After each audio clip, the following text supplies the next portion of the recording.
Hello Facebook land. Happy Eid Mubarak to all my Muslim brothers and sisters, family and friends, and my son Sasha. It's a beautiful day out there. Hi, my name is Sandy Maeck, and I am a certified life and health coach, as well as the #1 best-selling author on Amazon. And yes, the second book, The Ungracious Daughter, is set to be released in June. I am actually having a book launch, and I'm so excited. I will keep you posted on the dates and the venue so that you can attend if you like. But today, let's get to what we are here for this evening. As you know, every week I do a live Facebook session. It's called Live with Sandy, The Voice with Sandy as well, as we give a voice to the voiceless and speak about topics of interest, not only to viewers who are victims of abuse or trauma, but to many viewers from every walk of life who may be interested in what we have to discuss. And today we're going to be talking about letting go of relationships that are not working and letting go of relationships that are not healthy. As many of you know, or you may have experienced in the past, ending a relationship can be incredibly difficult, no matter how toxic it is. Part of this is for simple biological reasons. Some scientific studies have shown that being in love actually activates the same areas of the brain as if you're being high on cocaine. That threw me off when I was reading it, right? And I was learning about, relationships in life coaching. The the studies scanned the brain of lovers and people who were experiencing cocaine addiction, and both displayed the same increased activities in the pleasure sensors of the brain, which is notably the dopamine centers, and decreased activities in the frontal lobe, which is the area responsible for cognition. This means that while while we are falling in love, love can make us feel good, but it can also profoundly affect our judgment. We've all been there and done that. I have. For this reason, it's for this reason that love can sometimes be compared to as an addiction. In love, much like addiction, there may be negative side effects such as abuse, gaslighting, and we've all been there. I've been there, I've done that. If you haven't, thank God you haven't.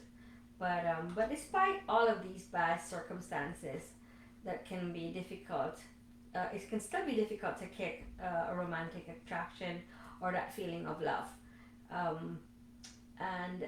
If we find ourselves feeling love or trapped in a relationship, you know that it's not healthy, and you know that you need to get out of that relationship, but it's very difficult to do that. And people will say, well, why don't you leave, or why don't you pack up and go, or start a new life? But it's easier said than done. It's much easier said than done. So let's consider some of these tips that I'm going to give to you for letting go of it for the good. First, we try to recognize the problem. Awareness is the first step. Educate yourself, or consider taking maybe talking to a coach like me, and or a therapist or a counselor about what constitutes an unhealthy relationship. Take a good, hard, objective look at your relationship and be honest with yourself. Ask yourself questions like, is this relationship serving my highest good? Is this relationship negatively impacting others in my life? Is this relationship detrimental to my self-esteem? And if your answer is yes to any of these questions, consider ending the relationship, or talking to a professional about the relationship, and consider getting some help, even getting advice. My husband makes a great coffee. my next step is allowing yourself to feel the moment. Letting go, like I said, letting go is not easy. It can be painful to end a relationship, even if that relationship is not serving you to your highest good. But feel it. Honor any feeling of grief that you may have, and allow yourself those emotions rather than attempting to suppress them. Accept grief as a part of the experience, and allow yourself the time to heal. And by that I mean, like, sit there, consider what you've been through, and what you're going to be doing as you're letting go of this relationship, and let yourself breathe in that moment. You know, my third tip is to discover the lesson. Discover the lesson means that many people who move on from a toxic relationship, they feel shame or they feel guilt, and I've been there and I've done that. I felt shame because I was into like 3 relationships and it wasn't working. So I felt ashamed of being, breaking up again and starting another relationship. I felt ashamed of not being able to make it work. So feeling shame or guilty as they perceive the time, they spent in a relationship as a waste. And like I always say, I wasted 8 years of my life, but we all do that, right?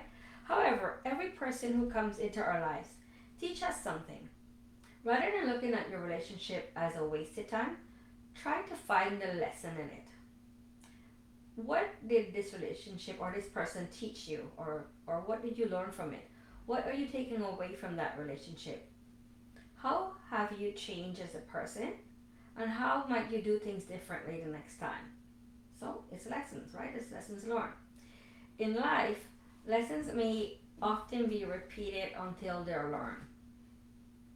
In Ghana, we say hard A's, and you don't learn until you keep repeating it. So look for that lesson from this relationship, and you may be able to likely carry the same lesson into your next relationship and make it a better one.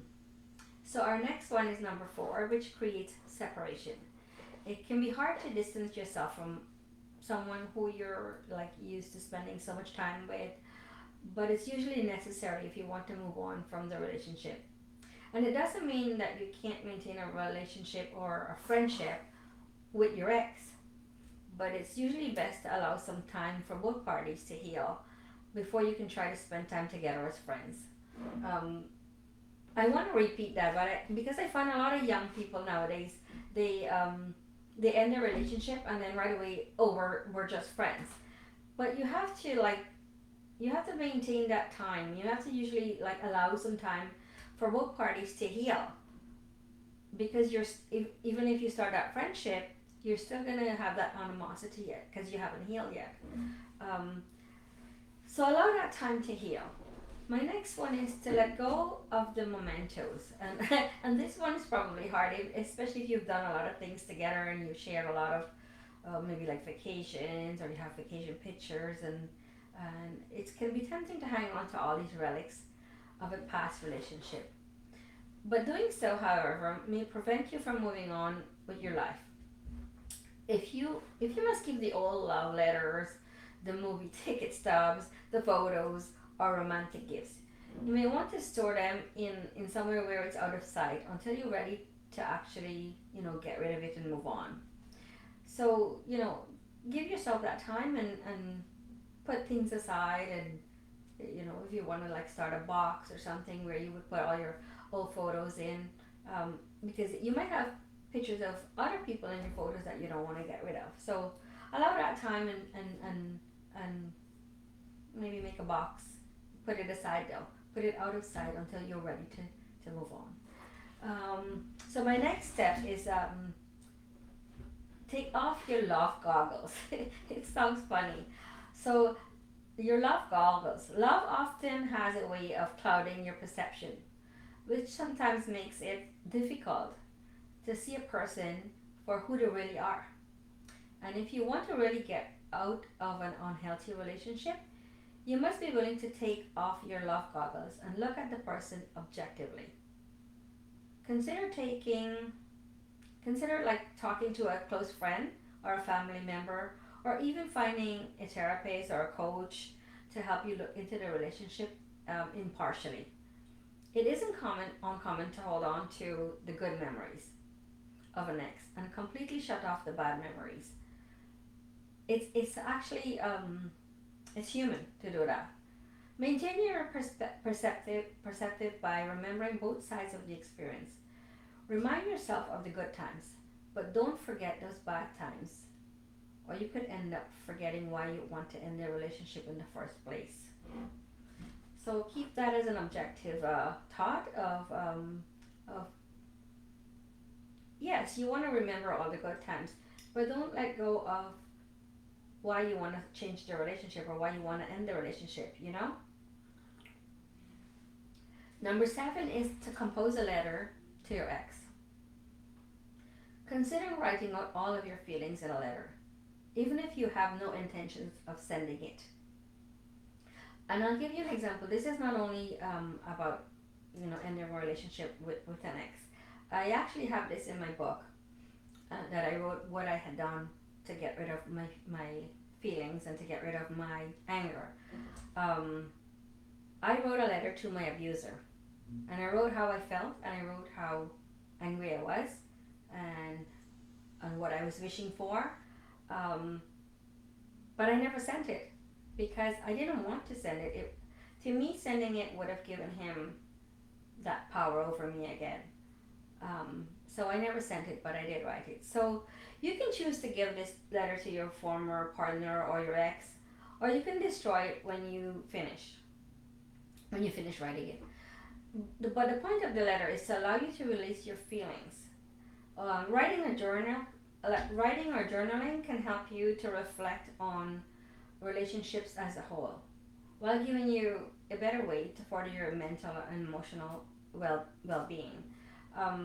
I talked about this, I believe 2 weeks ago, about writing to heal. You can go back and look at my Facebook. I think it was about 2 or 3 weeks ago. It's about letting go and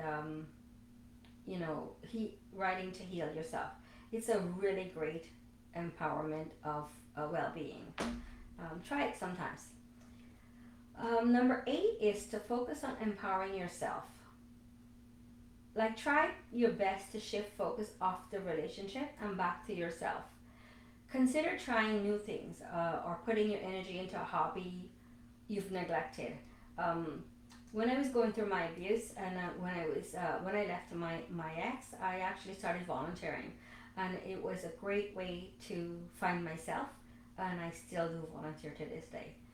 So remembering why the relationship was unhealthy and focusing on what it is to you and what you want from the relationship can be empowering. Like, why you want this relationship to work. So, to not work. Like, why you want this relationship to end. Most importantly, work on your relationship with yourself. Focusing on cultivating self-love, self-care, and respect. And remind yourself that you're worthy of love and that you deserve a healthy relationship. One of the things that I'm proud of myself for was I never let myself go and into thinking that I would never find love again, or I would never have a healthy relationship. I always had that hope that one day I would find love, true love, and that I deserved to be in a healthy relationship, and I did. So keep your focus on you, on your self-love, and on your self-care and your self-respect. Number 9 is to rewrite your story. And I feel that one resonates with me. We often tend to place the weight of our identities into our professed life stories. We believe that what we are continually telling ourselves all the time, and we examine our stories from the past. But examine your story and rewrite it in the most empowering way to start taking positive changes in your life. So if you continue to tell yourself that you lost your soulmate and you're destined to be alone, and it's your destiny to be alone, you might struggle to you might struggle to hang on to a relationship that is no longer serving you, and you're keeping yourself there because you feel that you can't do any better, or your destiny is to be with this person. I did that, like I said, because I was ashamed to leave, you know? Reframe your story and consider the fact that this relationship may have just been one step to a journey towards an even better relationship in the future. I love that. Like, we said about the lessons learned, right? So, this is one step on the journey towards an even better relationship in the future. And number 10 is to practice forgiveness. Releasing any feelings of guilt or regret that you may have surrounding the relationship. Forgive yourself for anything that happened in the past, because you no longer can change it. You can only move forward and learn from it. So be willing to forgive your former partner as well. Letting go of any resentment that you might have regarding the relationship, and looking at your partner with compassion and empathy, and understand that all humans are susceptible to making mistakes. That's a very strong one. And I know that some people have, been through very hurtful relationships, and it's very hard to look at your partner with compassion again, or with any kind of empathy. But I'm not kidding you, it's so empowering to do that, because you're taking charge of it. You're the one who's taking charge of that feeling, because, like I said, humans are susceptible to making mistakes, and forgiveness is power. I've done it. I've forgiven my ex, and only last Sunday that went by, I actually stopped and talked to my ex and had a good conversation, because I show compassion and I show empathy, and I know that mistakes can be made, and no one's perfect, and I'm not saying that I was the best person in that relationship either. I made mistakes too, so two person make a relationship work, also doesn't two person can make it not work. So try giving some compassion and understanding. And number 11 is to live in the present moment. Life exists in the present moment. Choose to live in the present rather than getting lost in the past. Often people stay in a relationship that is no longer healthy because they're clinging to the past. Judge your relationship based on how it is at the present rather than how it once was. Go back and think about all the things, yes, but judge it for the present that you are feeling right now, and why you want to be ending that relationship. And number 12 is to accept what it is. We must be able to accept things as they are. And if we want to, in order to move on, we have to accept that.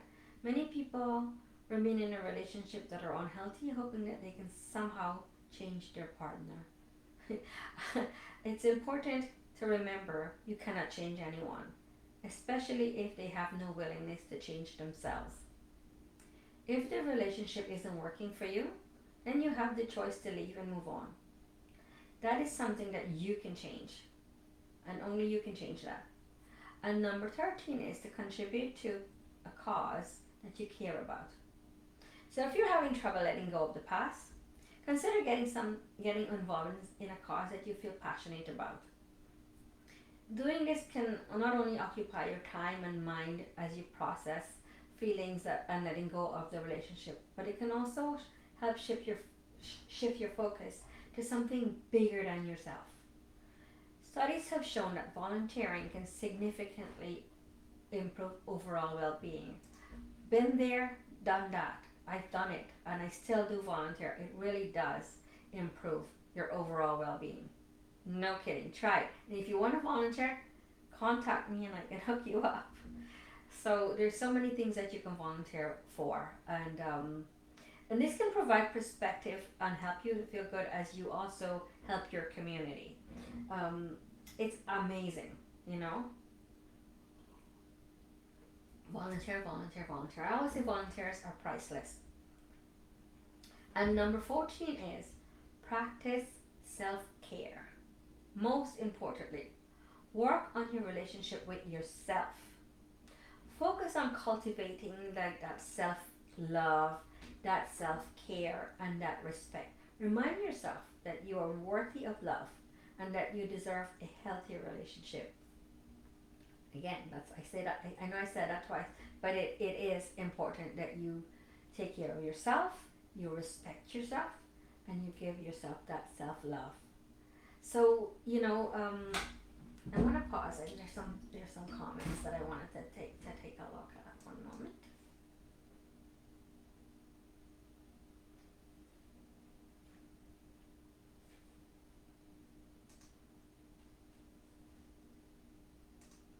Sorry about that. Anyway, so letting go. I'm gonna go back and read all the comments, and I'm actually going to respond to if you have any questions or if you have any comments. I'm gonna go back and respond to it, but I want to get through to the tips before I forget them. So letting go isn't easy, and it isn't uncommon to forget our own physical and emotional health after a painful relationship. And grieving can be overwhelming when we start to neglect our own needs. So helping yourself by choosing to practice self-care every day is very important. Get plenty of rest, eat nutritious food, indulge, take a hot bath, get a massage, whatever it is. Just do something to meet your personal needs. And practice self-compassion. Again, I am saying that, self-compassion is very important. Moving on can be a big, scary step. And so be gentle with yourself as you heal and create a new life after this relationship. And then I want to talk about embracing impertinence. And, it's a state where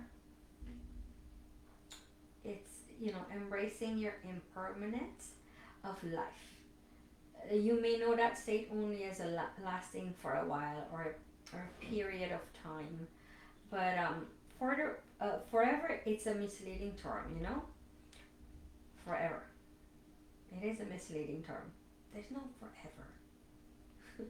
The only constant thing in life that exists in our life is change.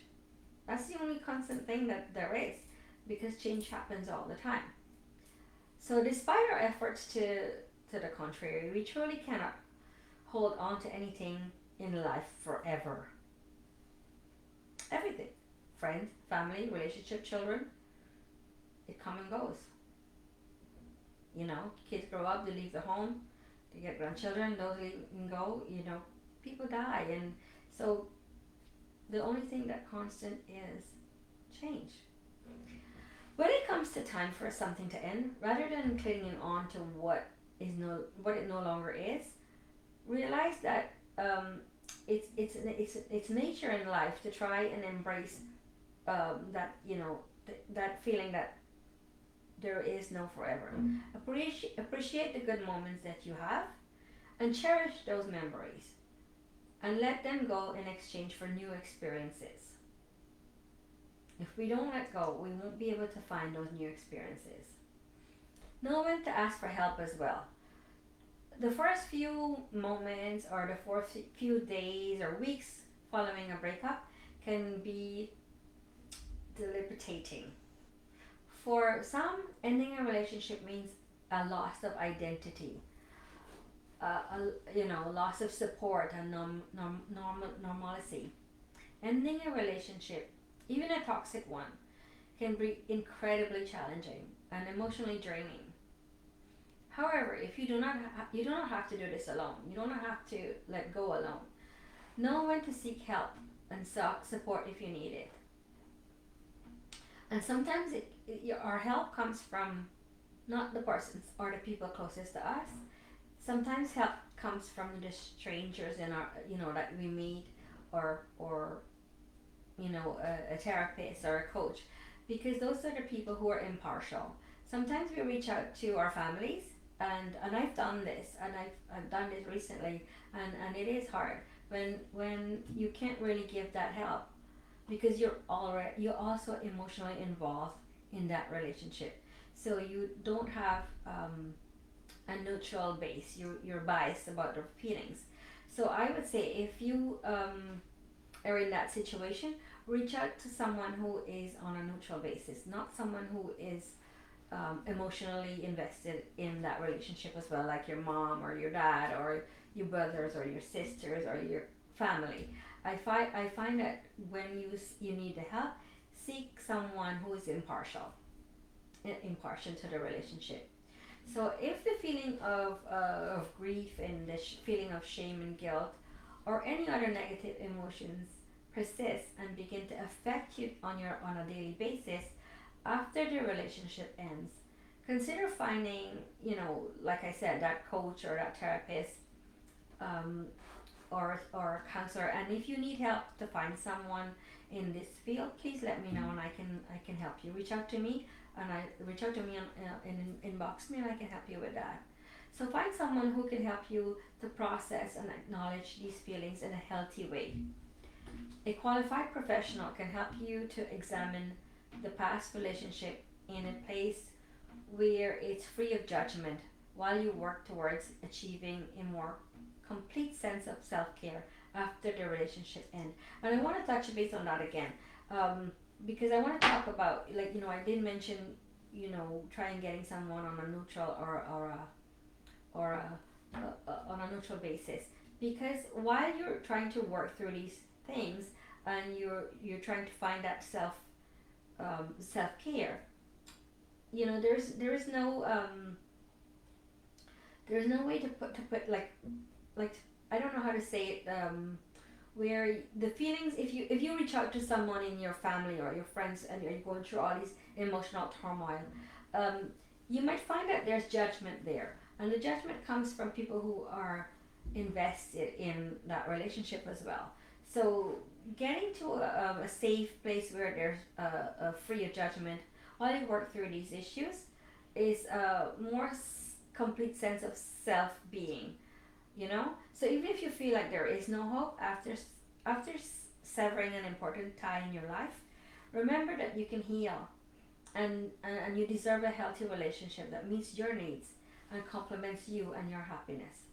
And so I feel like, especially for young adults, letting go of someone you love and moving on might be very difficult, especially with social media and all these things out there. So there are measures that can help you to deal with this. And letting go of someone you love, like I said, it's not easy as it sounds. It's complicated, especially when you have dreamt of having a future with them. The first few weeks after a breakup can take a toll on your emotions and leave you scarred. However, there are ways that you can cope with heartbreak and not lose your mind over something that doesn't really exist anymore. So if you want to take your mind off the breakup and start fresh, reading about it can help you like reading on Facebook, or not Facebook, on Google, or reading a book about it, and finding some steps, to help you let go of that person that you love, and follow those steps one by one. You'll soon find that you'll shed some light you'll find some light at the end of the tunnel, and discover yourself from the emotional turmoil. Accept the reality that, yes, it may sound like a horrible thing to do, but letting go means accepting the truth. No matter how many times or how many things end between the two of you, dealing with your emotions head on and being completely honest with yourself can allow you to take stock of the situation and set your sights on a better future. Points to consider is to refrain from stalking them on social media. Maybe even block them, or even don't receive any messages. These are actions that may prevent you from accepting reality and moving on. If you dwell on the Facebook or the Instagram or even text messages, distance yourself.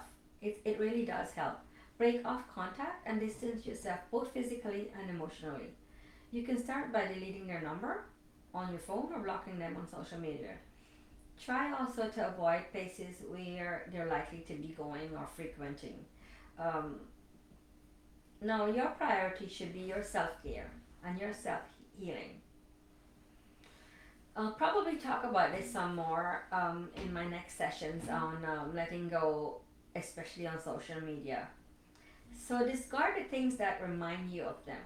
Apart from distancing yourself, you will also have to discard the things that are likely to remind you of them.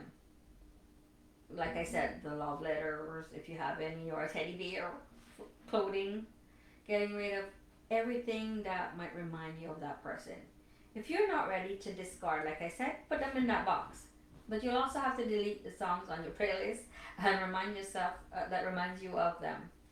Give yourself time to heal. This is so important. Do not rush the process, as it can make it harder for you to process your feelings and your emotions. Give yourself time to heal. Really, really give yourself time to heal. Take the time to introspect and become self-aware of your feelings and your emotions.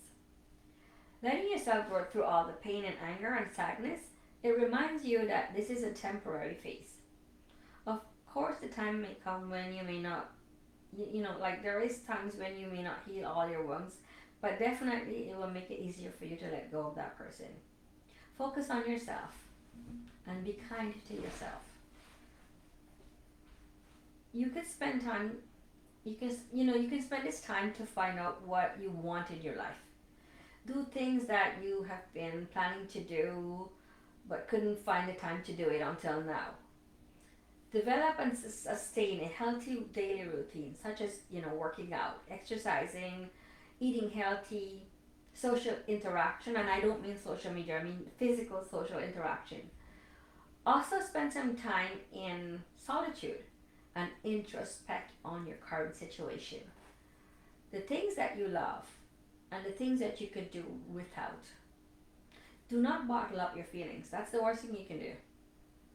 After a breakup, you are bound to experience some kind of, like a whole range of emotions and feelings and anger, disappointment and hurt and shame and guilt. The worst thing that you can do is to bottle these feelings up and these emotions. Remember that it's completely normal to cry. And this goes for guys as well. It's completely normal. Your heart is broken after a heartbreak. So bottling up your feelings could actually hold you back from letting go of your ex. Another point to consider, keep a journal. Keep a journal where you can write about these emotions, the big emotions that you're experiencing. Talk about them with someone, like talking about it with someone, it's not easy, but I find journaling can help you to work through them and to actually let go mentally and banish those negative feelings.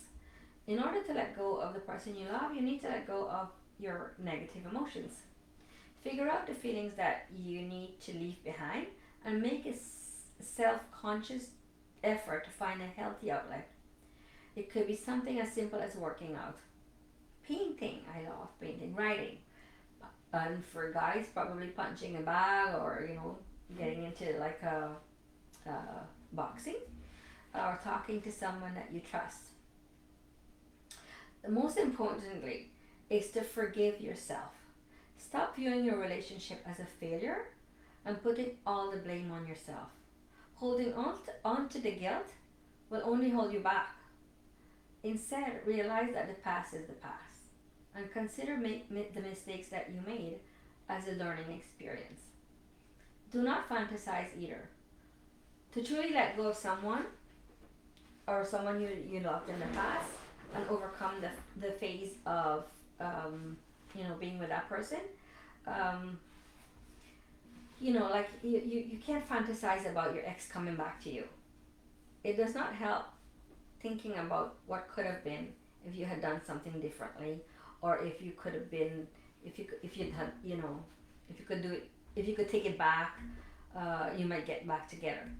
Do a reality check. Admit that whatever happened has happened as a reality, and look forward to the future.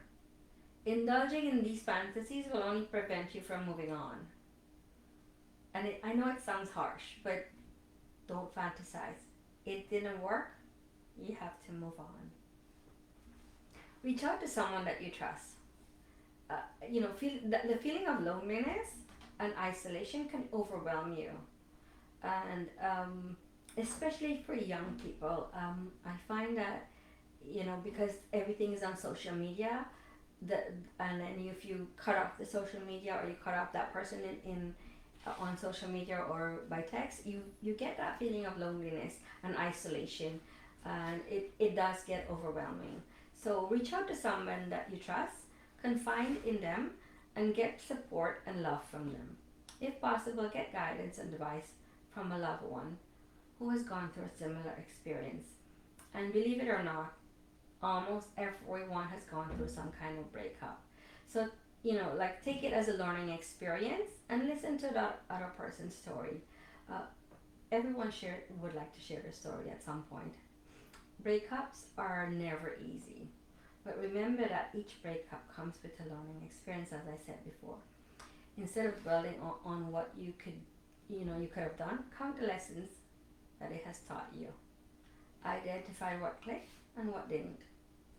Learn from the mistakes that you have committed, because in each relationship, or in every relationship, each one of us have committed mistakes. It's not only the one person. And don't kid yourself. We all make mistakes. Remember, you'll become a stronger person, and your next relationship will be stronger because you have learned these lessons and you have admitted to yourself the mistakes that you have made, so that you can be a better person in the next relationship. Spend quality time with your friends.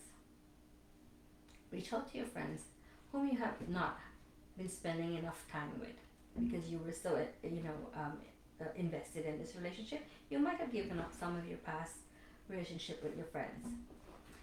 So reach out to your friends and distract yourself from that hurt that you are experiencing by making plans with friends and doing fun things.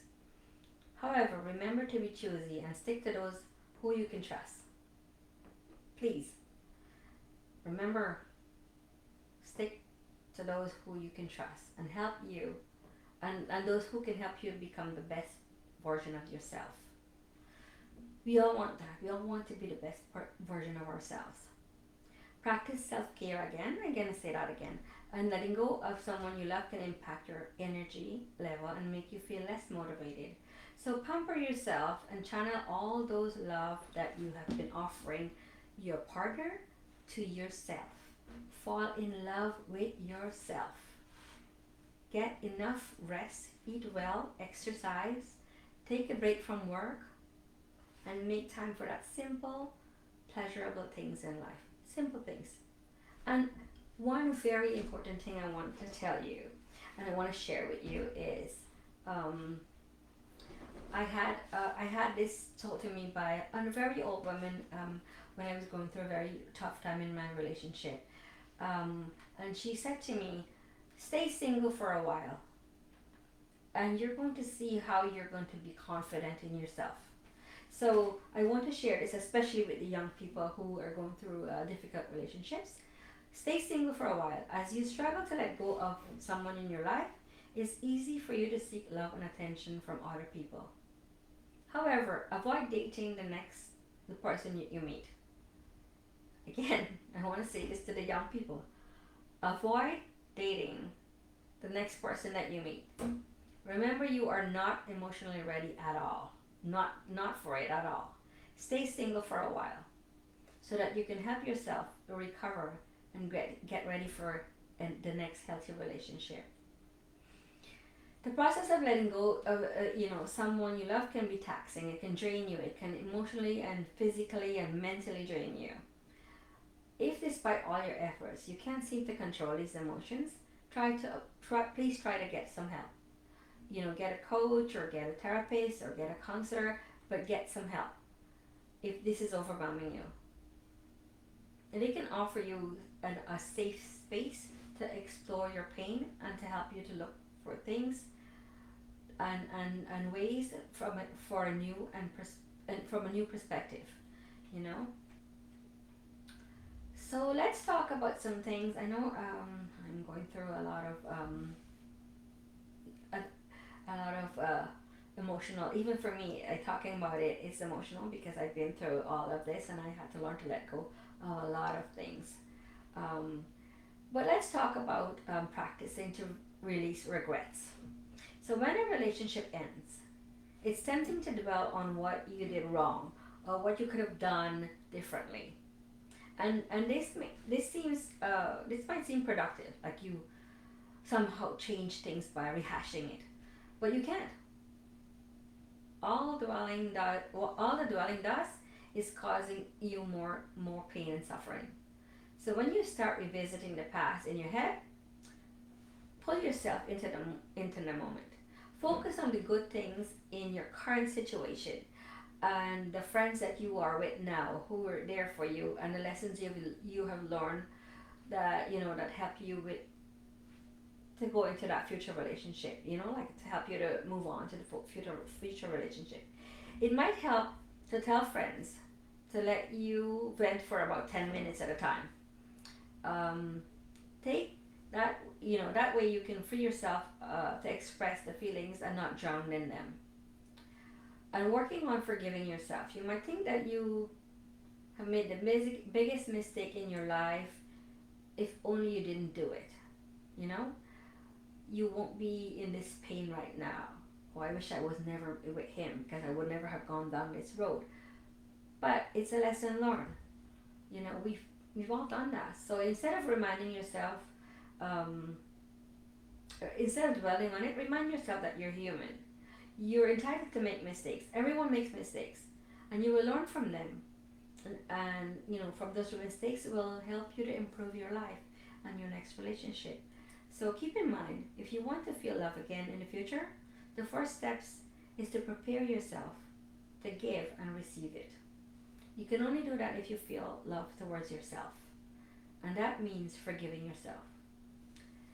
Don't think about the time lost.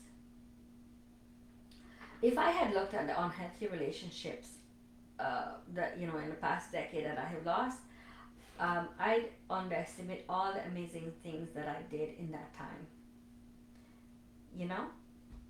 You can go back and say, oh my God, I wasted 8 years of my life. But you also did amazing things in that 8 years of your life. True. I was single throughout, maybe in my 40s. But I took time and I traveled with my daughter, and I devote myself to the different passions. So if you've been clinging on to the past for a while and now feel that you've missed out, shift the focus to everything that you've gained. Maybe you've built great relationships or great progress in your career. Focus on the positive and get rid of the negative. You might feel empowered because you're going to feel empowered when you do that. And don't be victimized. Whatever happens in the past, it prepares you for now, and it gives you the full opportunity for growth, peace, and happiness. But again, I'm going to say that there are good times and there are bad times. Let the good times build you and make you feel happy and make you feel self-love and self-care.